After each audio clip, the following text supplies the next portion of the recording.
It's 7:03 on Monday, August 12th. We're at 68 degrees. Continued low humidity, highs in the upper 80s today.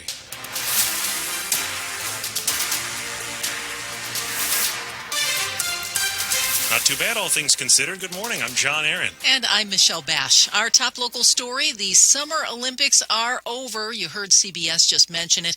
And Team USA earned 126 medals overall, including 40 golds. WTOP's Luke Lukert reports that local athletes played a big part. Arlington swimming phenom Tori Husk brought in the most medals of any U.S. athlete. The 21-year-old landed on the gold medal podium 3 times and took silver twice. She wasn't the only local dominating the pool, though. You make us so damn proud, Katie. I really mean it. Thank you so much. No, thank you so much for your support. That's Bethesda's Katie Ledecky speaking with President Joe Biden. In her 4th Olympics, she took home 4 more medals, making her the most decorated female American Olympian ever. An NBA legend and Prince George's County native Kevin Durant took home his 4th gold medal with the U.S. basketball team. He now holds the most golds of any male basketball player in Olympic history. Luke Luger, WTOP News. Summer is over for kids in Stafford County and Manassas City Public Schools. Students are returning to class this morning. All students in Manassas City Public Schools are now eligible to get free breakfast and lunch at school each day. Parents don't have to submit an application. In Stafford County, only kindergarten, 6th, and 9th grade students return today. The school system has no superintendent right now because Thomas Taylor left in June to take the same job with Montgomery County Schools. The fun of a morning farmers market at Bethesda Elementary School was wrecked by the discovery of anti-Semitic graffiti yesterday.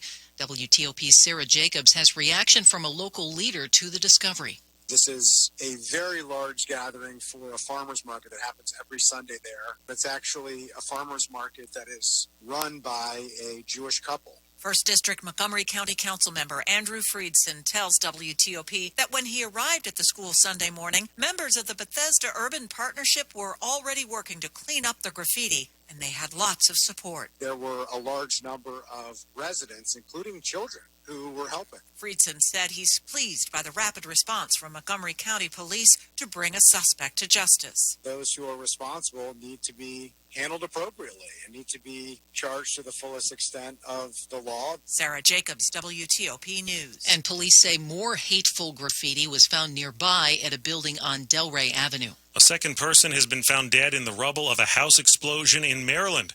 The blast happened yesterday morning at a home in Bel Air about 30 miles northeast of Baltimore. Investigators suspect it was caused by a gas leak.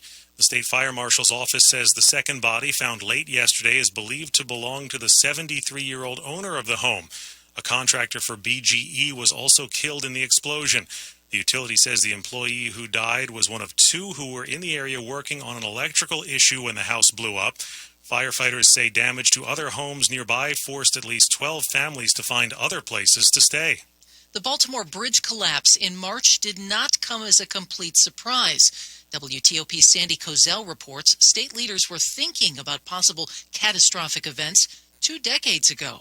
There were engineering studies commissioned by the state of Maryland in the early 2000s looking into the vulnerabilities of the area's critical bridges. That includes the possibility of a ship impact at the Francis Scott Key Bridge. That's what the Baltimore Sun has learned from 2 studies and a slideshow obtained through a Maryland Public Information Act. The Sun says many of the 160 pages it obtained were highly redacted, but words and phrases offer hints of what was studied, such as identification of possible threats and feasibility security measures for ship impact or explosive threats. Much of that was apparently tied to concerns about terrorist activity after 9/11 rather than an accident, as actually happened this year. Sandy Kozel, WTOP News. Coming up in Money News. CC is getting lots of new apartments this year. I'm Jeff Claybaugh. Traffic and weather in 30 seconds.